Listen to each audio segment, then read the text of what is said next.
Welcome, everyone. I am Dr. Archie Wright. I am the Executive Director of the Catholic Biblical Association of America. Today, we have the privilege of talking with Dr. Joseph Kimmel concerning his latest work, Power in the Name, a comparative analysis of onomastic invocations published in 2025 in the Gruyter series, Ecstasis, Religious Experience from Antiquity to the Middle Ages. Joseph is a scholar of early Christianity and comparative religion. His primary interest is how early Christians understood proper names and the otherworldly power that was accessible when those names were invoked. He holds a PhD in New Testament and early Christianity from Harvard University in 2023. He is currently a faculty member in the theology department at Boston College. Joseph has also spent significant time in Tibet studying the language and culture, a comparative lens that he brings to his research. Welcome, Joseph, and congratulations on this fine piece of research.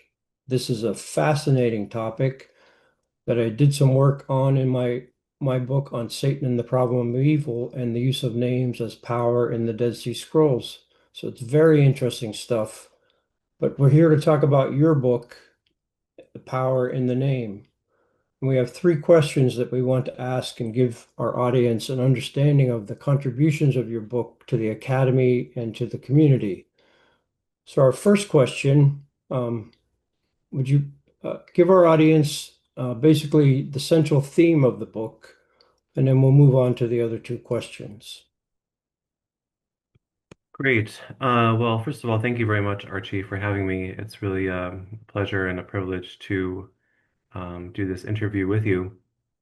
So, as you mentioned, the main focus of the book is on empowered names as used by early Christians using various kinds of names, perhaps most prominently Jesus Christ, but also other names, like the names of angels, for example, Gabriel or Michael, to do powerful things. So I look at this phenomenon of empowered names really in three different ways. The first way is just at the primary level of the phenomenon itself. So specific texts, specific artifacts like amulets, for example, analyzing kind of on the ground primary source examples of how names are used, both for positive purposes like healing, but also for more malevolent ends like harming one's enemies, Mm. invoking the name of Jesus, for example, to afflict an enemy with a deadly disease. Then secondly, I was very curious to analyze how did early Christians believe this mechanism to work? Why did early Christians feel that if you called upon a name, you would be able to summon divine power or otherworldly authority? So there I look especially at the writing and the philosophy of Origen um, in context with other Neoplatonic thinkers like Iamblichus around what names are and how names connect to more than human power. And then the final kind of lens through which I look at this central topic is the comparative one that you mentioned in your intro. So I was really fascinated to find Buddhist examples and specifically Tibetan Buddhist examples of a similar, though not identical, Mm. process and phenomenon. So considering how names are invoked in Tibetan contexts also for power. That's fascinating. Um, so our second question, so how does the book reflect the history of scholarship in its respective fields? So other areas that this book would work in. So the book really pulls together scholarship from a number of related fields, scholarship on ancient magic, for example, scholarship on specific passages of early Christian literature, especially Acts literature, both canonical Acts and also non-canonical Acts passages like Acts of Peter, where names are featured. I also draw upon scholarship related to ancient material culture. So Uh, looking especially at like early Christian amulets, how names are inscribed on those amulets to access and channel power.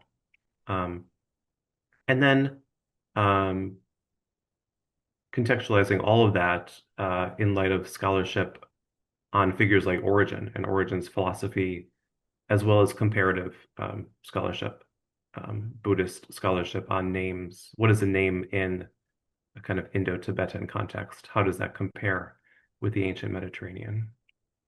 yeah, that's fascinating that you're bringing those two worlds together like that. That's really interesting. So our third question, how is your book going to be helpful to religious leaders or academics in the classroom? So when I was in graduate school, I I heard a lot about, and I was taught a lot about power, different kinds of power, social power, political power, gendered power. And all of that I think is obviously very valid and relevant and important, but it struck me that rarely, if ever, um, was otherworldly power or supernatural power discussed as a legitimate form of power or as an actual way that things might happen in the world. So I think this book speaks both to the academy and also to religious leaders by pointing to one specific way of um, certainly in ancient times, but even by some communities today, to access this otherworldly power to make things happen. This link between specific names, like that of Jesus, Mhm. and a kind of heavenly authority. Yeah, it's fascinating that, this is something that's been going on for thousands of years. It's not just an ancient practice, but this, particular Pentecostal charismatic Christians are still very much in the practice of declaring Jesus' name and divine names and such. So, Yes. so Joseph, thank you so much for being here today, and I highly recommend um, if this is something that interests you. The book is called Power in the Name: A Comparative Analysis of Onomastic Invocations, published by De Gruyter. Um, it's a fascinating book, and I would highly recommend that you get it if you're interested in the power of a name. A protection of protecting yourself or casting out spirits perhaps or something like that, but or this comparative religion, bringing these two worlds together. It's really fascinating. So thank you for being here, Joseph. Really appreciate it, and thank you for doing this work. And we look forward to hearing of more of your work in the future. Thank you so much. Thank you, Archie. Great to speak with you.